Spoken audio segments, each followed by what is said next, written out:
Ito naman ang subukan kong baklasin. Yan yung dashboard. Medyo mahirap to mga sirs. Although nabaklas ko na dati, hindi ko lang na videoan kasi nga ang hirap. First time ko dati. Ngayon, second time ko ata magbabaklas ito, third time. Ayun, wala na yung radyo ko. Hindi ko kasi yung radyo. So, una kong tinanggal dati. Ito to. So, lahat yan, natanggalin to, pati to. Ayan, isa-isayin natin. Mga 6 major bolts yung nakakabit yan sa dashboard.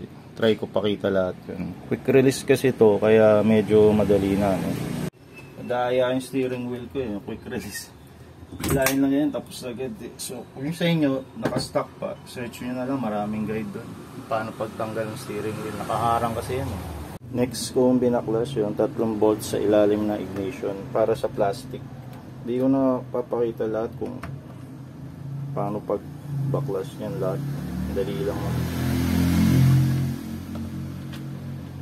Tatlo yan, meron pa dito. Tanggalan na sila. So next naman itong plastic. Parang pinisil ko lang to dito eh. Tapos kumalas na. Yun o. Ganun din sa kabila. Daan-daan lang. Then clear na yan. Tapos next, ito itong wiper. Ang tawag dito. Wiper lever. Phillips lang. 2 screw.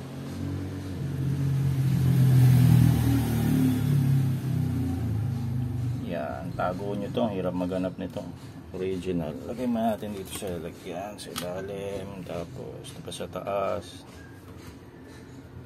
2 bolt. Yan. Ayan, pagtanggal nyo na to, i-slide nyo lang to yung mismong unit. Kaso kailangan nyo ng flathead. Singit nyo dito para dumulas siya. Yan o. Tulas, hila lang. Then yung pinaka socket nya nandun sa ilalim. Hindi lang natin maano sa video niya. Pero tanggalin nyo lang yan, madali lang din yung parang plastic lang naman yan. Sila may lock na pipindutin. Ito yung pinaka socket nyo. Ginamitan ko lang ng flathead. Mayroon kayong pe-press dyan. Yan, tanggal na siya. Okay na, clear na. Then yung kabila naman yung sa signal lights. Parang same procedure din. So sa kabila ganun din, halos same procedure. Phillips, 2. Maliit na fit na screw to.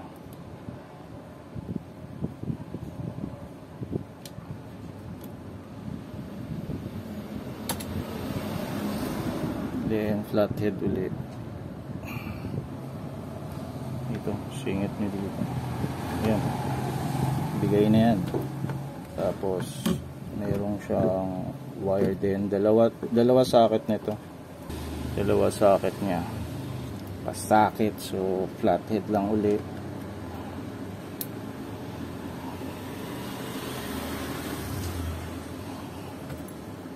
Tanggal. Then yung isa, kung hindi na kailangan ng flathead, press nyo lang. Hindi, mas maganda kung naka-flathead. Press nyo to. Yan. Kaya, okay na. Out na. Then next, ito sinunod ko. So kamayin lang to. Ewan ko, may ganito yung sa inyo. Tapos may wire dyan. Ayun o, socket din. So puro pa socket. Tatanggalin lang natin yan. So bitin yung wire ko. Hirap nito. Ito socket lang din to. So press and hila lang. So yun na. Ayos na. Next naman to, hindi ko lang tawag yung plastic shield, plastic cover, Phillips screw lang yan. 3 screw sa malaglag. Tapos ano pa dito, 2.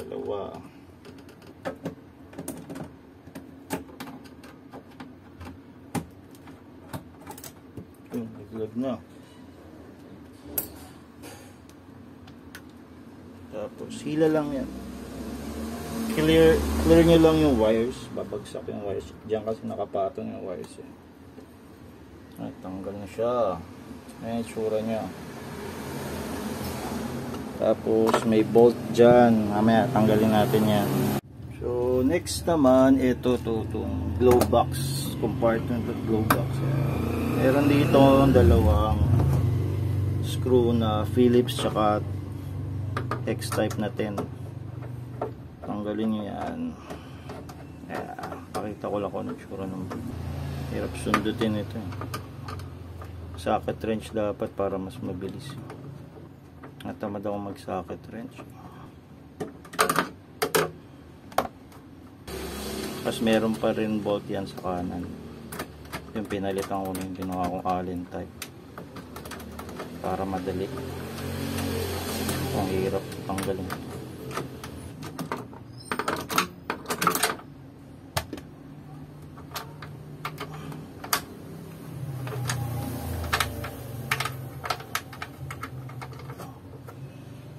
Tanggalin nyo lang yung ganito, dalawa yan. Pwedeng Phillips, pwedeng Digis. Tapos sa kanan meron din. Ito yung sa kanan, modify na to ginawa kong Allen wrench type. Kasi luma na yung bolt niya dati. Hirap lang makita mga boss. Para mas mahirap pag Allen. Kasi mahaba lang yung Allen wrench ko. Madali ito kung yung maikli. Yun, tanggal na siya. Pinalitan ko siya ng ganito. May washer to tumalsik eh. Yan, tanggal na yung dalawang bolts niya. Tama. Lalaglag na yan. Naka-clip lang yan dito. Yeah. Yun. Ito kasi naka-sandwich to dun. Pakita ko sa inyo sana. Yung bakal na yon naka-sandwich yan dito sa plastic ng dashboard. Tsaka itong panyetang bakal niya. Nabasag na nga isa yun. Alright. Next, ito, ano bang tawag dito? Hindi ko alam tawag dyan. Center console ba yan? Mayroon dalawang Phillips. Baklasin lang natin yan dito. Kaya natin yan. Tapos yung mga screw pala, ilagay nyo sa ano. Hindi ako may lalagyan kayo para hindi mawala. Hirap maghanap ng original pag mawala. Yung iba, pinalitan ko na hindi na orig. Wala nabilog na kalakalawang. Tapos nabilog. Saan naman ako makakita ng original? Tanggal.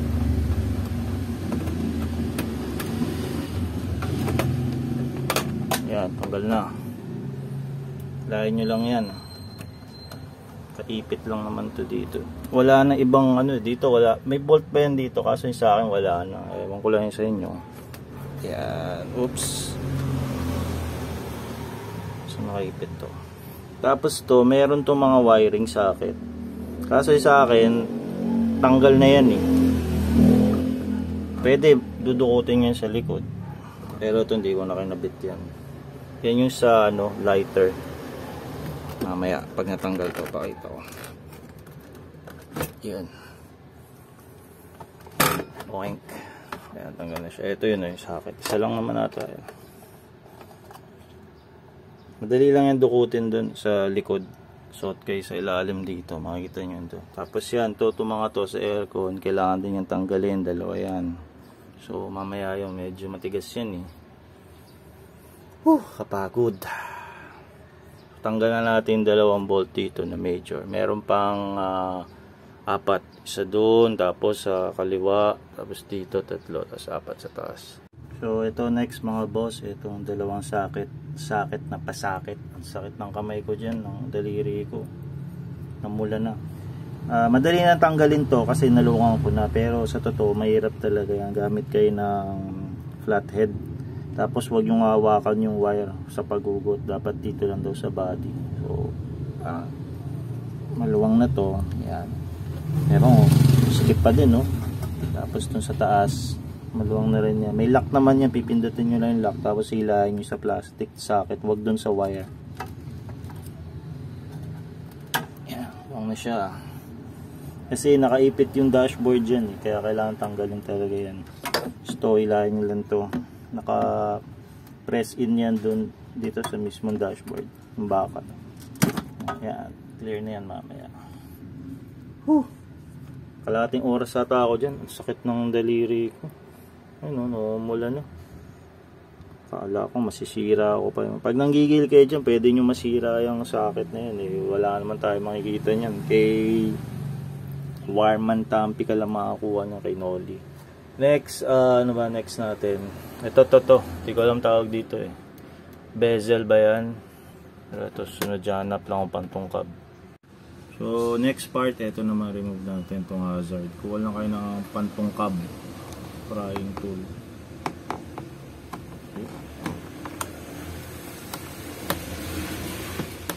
Patay, sira. Ayaw. Yun. Tapos, opya.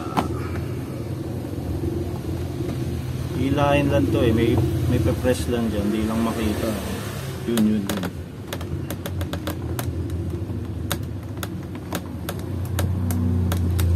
Yun, tanggal na. Kailangan mapindot natin yan. And after nyan, ito naman itong dalawang Phillips screw dyan. Hanap lang ang tool. So, okay na, mayroon na akong Phillips. Tanggalin natin dalawang screw. Ayaw pang magpatay yung tanggal.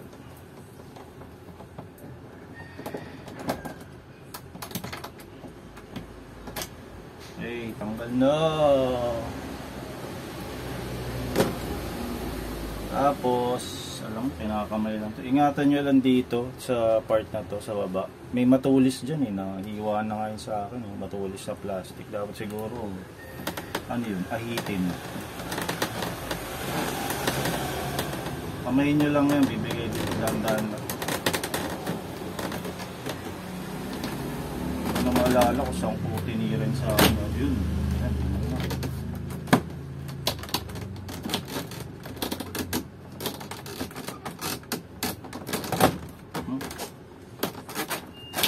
tapos dandanin nyo lang kasi etong clock nakadikit pa yun.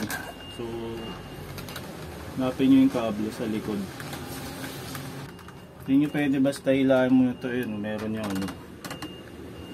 Kaya matanggal muna natin yan. So hanap ako ng flathead. Hirapan ako eh. Nakakita na akong flathead. Tingnan ko cobra to. Yun. Oh, yun, tanggal na. Okay, tanggal na siya.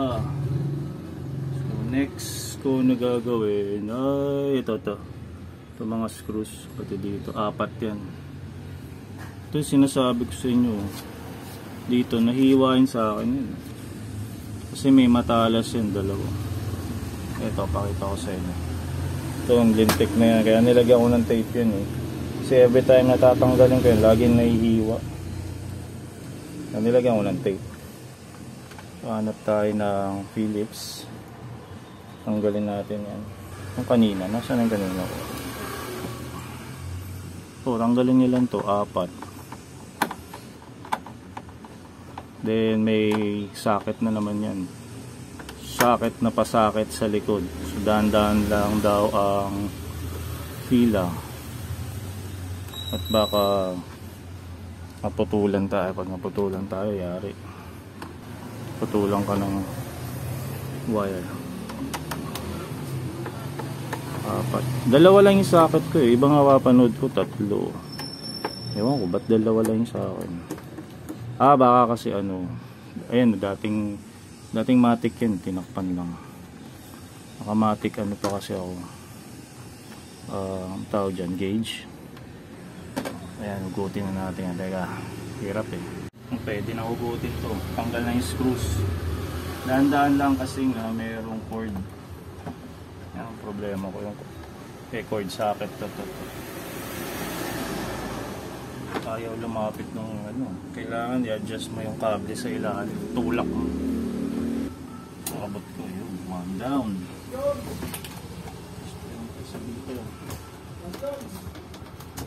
Yan, tanggal na. So ito yung socket dun sa Speedo. Gauge ba yun? Gauge panel, speedo, yan. Yung dalawa lang naman yun, pipindutin to. Yung sa akin dalawa lang, ewan ko lang sa inyo. Ito sa hazard, ito yung sa clock. To wiring harness nya, i-clear out nyo to. Kailangan talaga maibaba nyo to kasi nakaharang sa dashboard. Yung sa akin maluwang na yan. Kasi nga, pinagtatanggal ko yung radyo. Tapos, meron siyang ganito. Tinutol ko na kasi hindi ko matanggal-tanggal to. Papalitan ko na lang yan. Ayun, ayun, putol. Points. Hindi ko matanggal eh. So, clear out nyo lang to. Itong mga cable na to. Dandan lang. Kasi nga, tanggalin nyo muna sa battery para sure. Oo nga, hindi ko tinanggal yung battery. Teka, tanggalin ko muna yung battery. Negative lang. Clear out nyo lang itong wires. Yan, yan.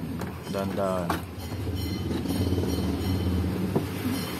Medyo may mga nakaharang dito yun. Yun.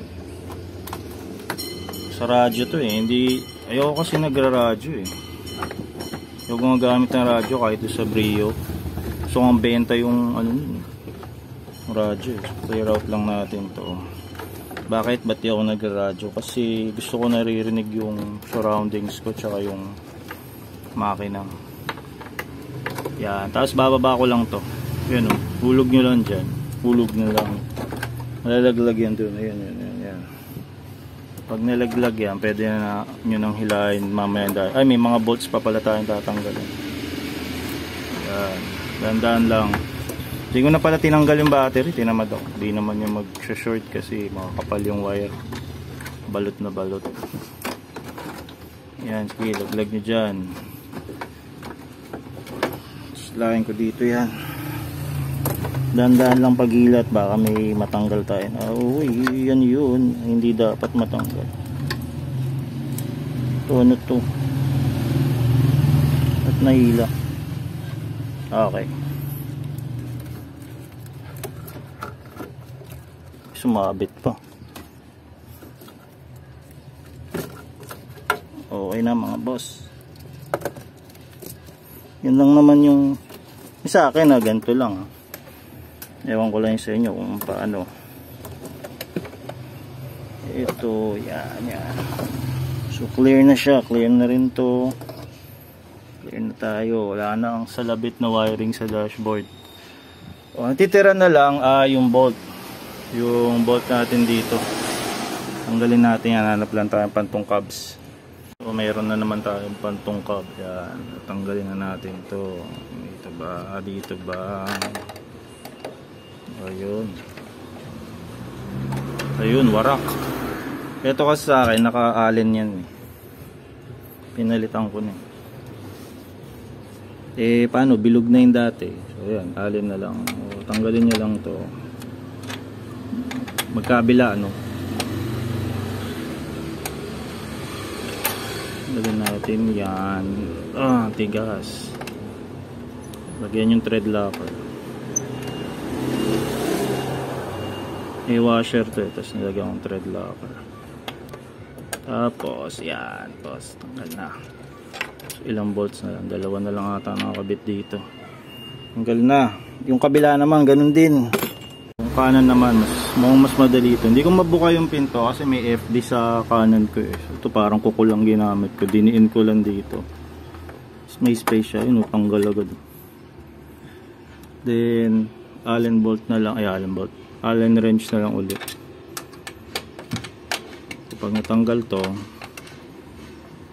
i-double check ko lang yan. Kaya mas gusto ko Allen eh. Pwede kong tanggalin ng ganito. Kasi pag ordinary 10 na hex yan, ang hirap.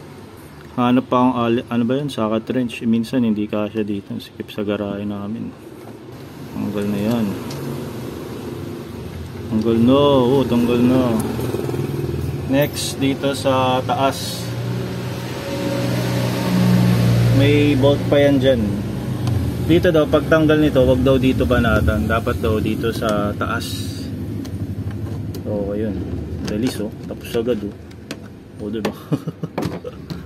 Ano kasi ito eh. Dinisable ko na rin yung ganito ko. Ito. Naka-disable na yan. Hindi na yung gumaga. Ayoko may lumalabas na aircon dyan. Gusto ko dito lang sa apat. Then, last ito.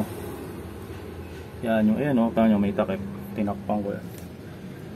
Allen lang uli ako. Sikip. Ayun, diba? Tanggal nga natin yan.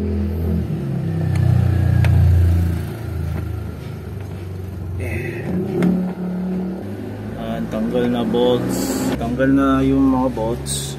Then bago nyo hilahin yung dashboard, recheck nyo muna kung may sala-salabit, kung may nakasabit na wiring dito. Baka kasi mahila nyo yung maputol. So far wala na to, wala na nakasabit sa, gagalaw na yan eh. Yun o, gagalaw na o. O, mag double check lang ako. Ay, meron pa pala. Sus, ito, sabi ko sa inyo, diba? Double check tayo eh. Triple check. Ayun, may natira pa isa. Nasa ilalim. To. Yan. To. Pinalitan ko rin yan na ano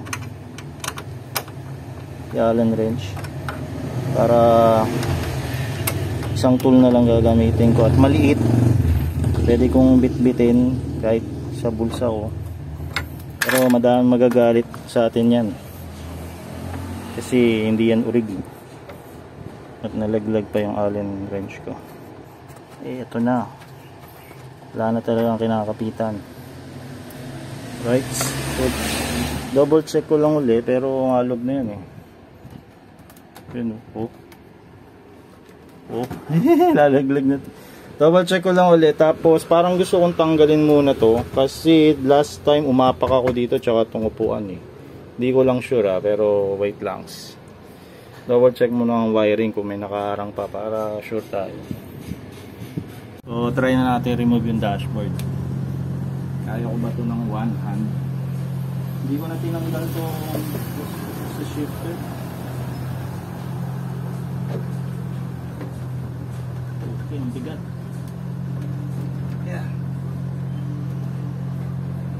Sabi niya dapat tanggalin niyo sa shifter. Sumabit.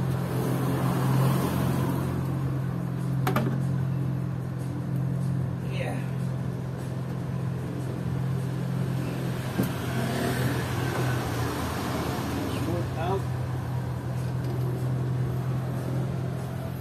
Dashboard out mga sirs. Sumabit ako dito kanina. Ewan ko nakuha sa video. Hirap. Pero kinaya ko mag-isa lang. So mas maganda tanggalin nyo to. Shift knob. O mas okay tanggalin nyo rin yung upuan. Wala akong masyadong space tsaka ito. Kasi kanina parang gusto ko umapak dito banda. So ayan, tanggal na siya. Ay! Yung pagkabit nito mas mahirap. Ito itong lintik na to. Itong yan tatlong yan. Hirap din yan. Lalo ito itim. Hirap ipasok ko kasi conversion na yan. Hindi na yan pang EG, pang EK na ata yung evaporator ko. So yun lang. Ganon. Kahirap magbaklas ng dashboard. Hiningal ako. Pero galing eh. Nakita mo lahat yung mga topak ng sakya mo pag tinanggal mo yung dashboard. So ang dami to ang ayusin ko or medyo nilinis ko lang. May tae pa ng ipis, patay na butikit, kung ano-ano. So dito sa bubong. Ito may konting kalawang. So using ko pa yan next time. So yan na muna mga ka-Honda boys. Dashboard, ewan ko kung magagawa ko to para pagbalik ng dashboard mag-isa. Parang hirap mga sirs. Igawin nyo na lang lahat in reverse. Check nyo lang yung wiring. So yan muna, haba na ng video. Grabe, pagod na ako.